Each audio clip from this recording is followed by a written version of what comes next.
Relax and Release by Rob Smith. A key to the relax and release (R&R) process, in my opinion, is in what Mickey refers to as relaxing the heart.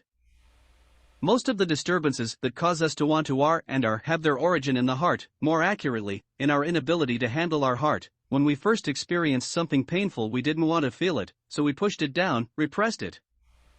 Which of course never works, it just comes back stronger later.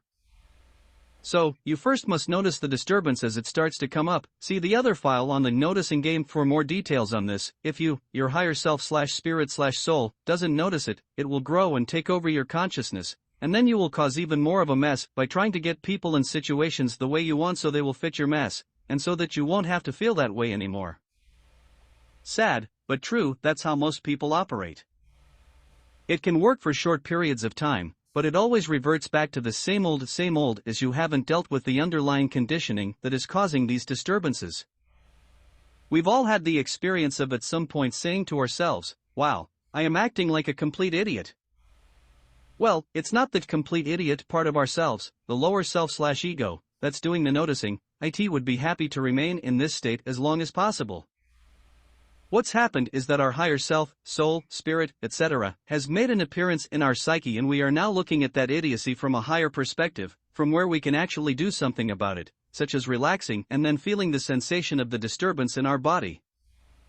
And the earlier you notice the disturbance, the better, because everything is easier to deal with when it first starts to come up. Just like a weed is easy to pull up when it first sprouts, if you wait a few months it can be a real hassle. So, make it a game to see how quickly you can notice that a disturbance has started to blossom in your psyche. One thing I heard Mickey say is that 90% of spiritual growth is in the noticing. If you catch it early enough, it will be at the physical sensation level. You will be able to feel a tightness, or tension, or something like that in your body, most likely in your heart or gut. If it takes a while to notice it, by then you will probably be all caught up in it and will be having lots of thoughts about how to make it better inside by changing people or things outside.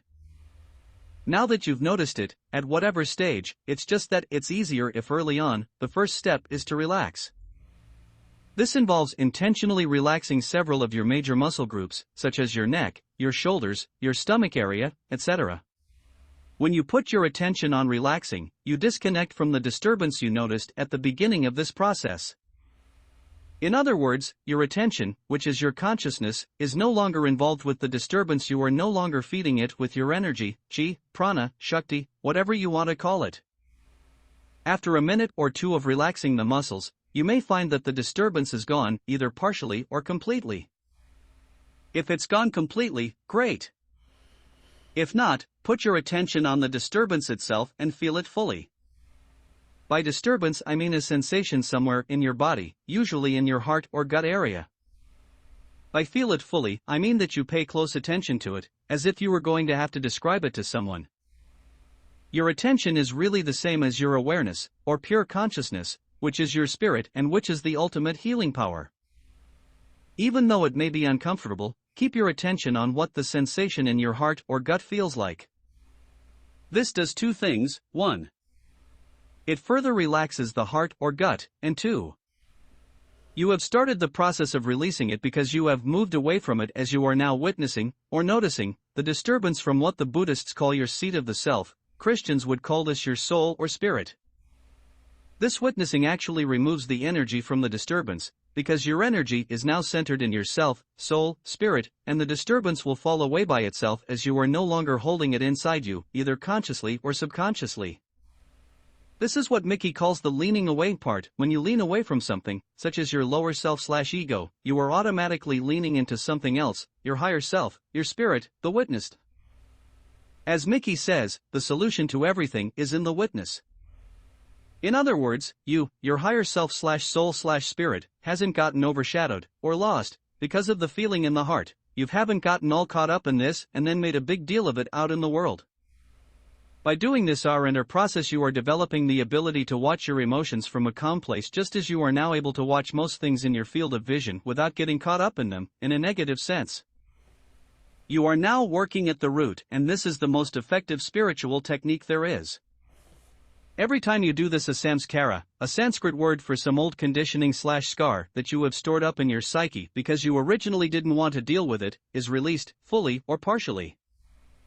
As you continue this practice, you will find your mind gets more and more peaceful, because it has less and less to think about as you keep releasing samskaras. It's only the old conditioning/memories that keep coming up, because we originally repressed them, that cause virtually all of our anxieties, fears, etc., etc. When you learn to handle your heart, by doing the R&R process every time you feel a disturbance, you won't have to go to your mind to try and figure out how to get people and situations to change to fix your mess, so you'll find yourself feeling increasingly peaceful without all that mind activity. So, to sum it up, when you first notice a disturbance in the force, immediately do the simple R&R practice. Relax some of your muscles, then find the place in your body where there is some tension or anxiety and put your attention on that sensation and feel it fully. This will allow the suppressed energy to be released, and you will feel better. Note that a few samskaras, emotional scars, are deeper and stronger and may take several repetitions of the R&R practice to resolve, but that's okay. What's more important than doing this? Please give this a try, and feel free to ask me any questions about this if it isn't clear. Peace, Rob Smith.